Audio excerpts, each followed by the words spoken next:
Imagine you are sitting in bed at midnight, scrolling through real estate apps. You see a house. It's got beige carpet from the 90s, a kitchen that looks like a time capsule, and a backyard the size of a postage stamp.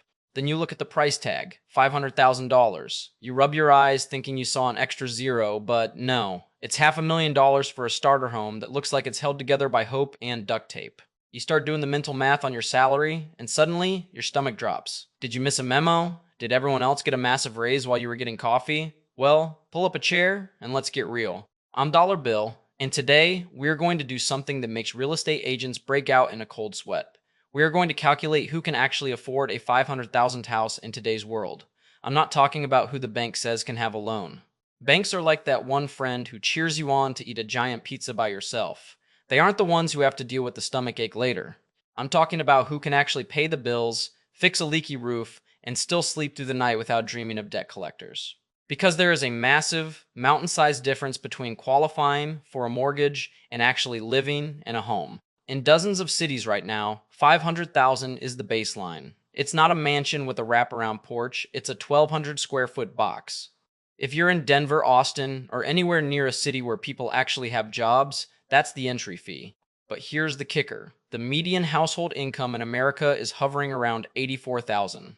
We are asking families making 84 grand to buy houses that cost 6 times what they earn in a year. If that sounds like a recipe for a financial disaster, congratulations. You've got more common sense than most of the people selling you these houses. Everyone is telling you it's fine. The mortgage broker says you're approved. Your parents say, we bought our house on way less. Yeah, back when gas was 50 cents and a burger cost a nickel maybe.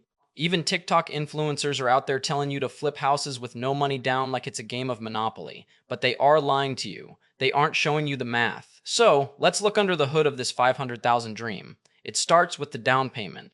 That's where most dreams go to get a flat tire. The gold standard is 20% down. On a $500,000 house, that is $100,000 in cold hard cash. To put that in perspective, the median savings account in America has about $8,000 in it. You aren't just a little short, you're $92,000 short. Even if you were a superstar and saved 10% of your gross income, which almost nobody can actually do after taxes and rent, it would take you 12 years to save that 100 grand. And guess what? In 12 years, that $500,000 house is going to cost $800,000. It's like trying to catch a bus that's accelerating away from you. So, what do most people do? They skip the 20% and put down 5% or 10%.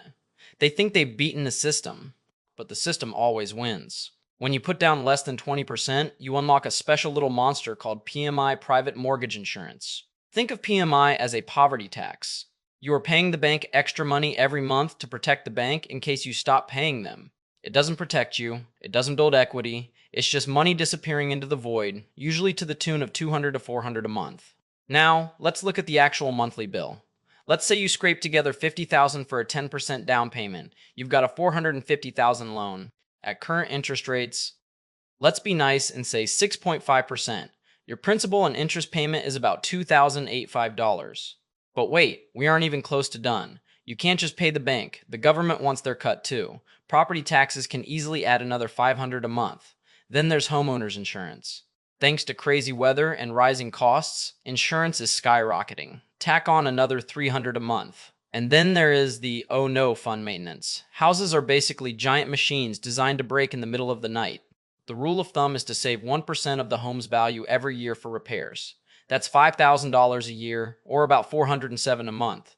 When you add up the mortgage, the taxes, the insurance, the maintenance, and that pesky PMI, your total monthly cost is hitting roughly $4,367.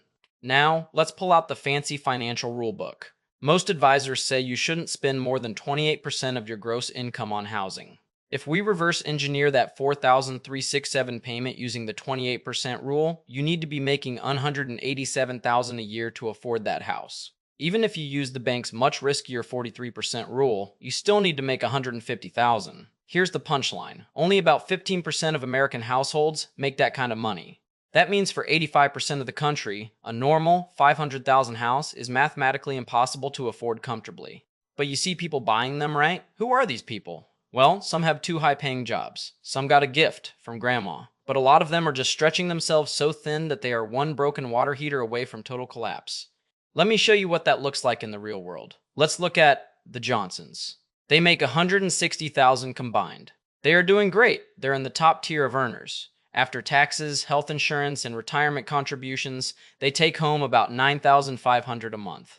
They buy the 500,000 house and pay their 4,000 6-7. That leaves them with 5,033 for everything else. Sounds like a lot, right? Not so fast. They both need cars to get to those high-paying jobs. Between car payments, insurance, and gas, there goes 1,030,000.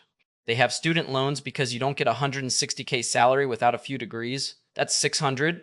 Groceries for the family? 800. Utilities like heat, water, and internet? 450. Suddenly, they only have 1,933 left. We haven't even talked about clothes, kids' sports, cell phone bills, or heaven forbid, a movie and a pizza. The Johnsons are spending nearly 50% of their actual take-home pay just to keep a roof over their heads. They aren't living the dream, they are living a financial stress simulator. They are checking their bank balance before buying eggs.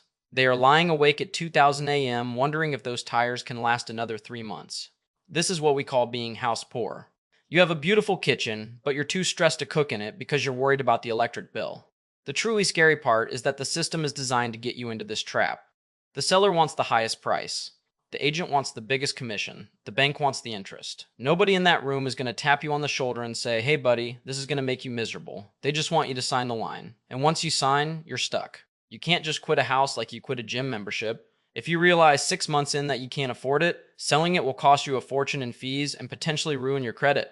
This isn't your fault. This is a structural crisis. Since 1990, home prices have gone up 400%, while incomes have only gone up about 180%. The math is broken. We keep telling people that homeownership is the only way to build wealth, and while equity is great, you have to survive the next 30 years to see it. You can't build wealth if you're putting your groceries on a credit card because the mortgage ate your paycheck. So, what should you do? First, give yourself permission to stop playing a rigged game. If you make $100,000 and you're looking at a $500,000 house, I am giving you the dollar bill stamp of approval to walk away. Just stop. I don't care what the realtor says about location, location, location. If the math doesn't work, the location is debt city. There is no trophy for owning a house you can't afford. There is no prize for having a granite countertop while you're eating ramen noodles for the 4th night in a row. Real wealth isn't a house. It's freedom. It's having a margin in your life. It's being able to say yes to a vacation or no to a job you hate because you aren't a slave to your mortgage payment. Maybe that means you keep renting for a while and invest your money in the stock market instead. Maybe it means looking for a 300,000 house, even if it's smaller or further away. Maybe it means moving to a different city where 500,000 actually gets you a mini castle instead of a fixer-upper. The American dream has been warped into a nightmare of high-interest debt and keeping up with the Joneses. But remember, the Joneses are probably broke and stressed out behind their freshly painted front door. Don't be like the Joneses. Be smart, be realistic, and most importantly, do the math yourself. Because at the end of the day, a house should be a place where you live, not a place where your financial future goes to die. Stay savvy, keep your margins wide, and don't let anyone talk you into a dream that feels like a cage. This is Dollar Bill, reminding you that your net worth is more than just the roof over your head. I'll see you on the sunny side of the balance sheet.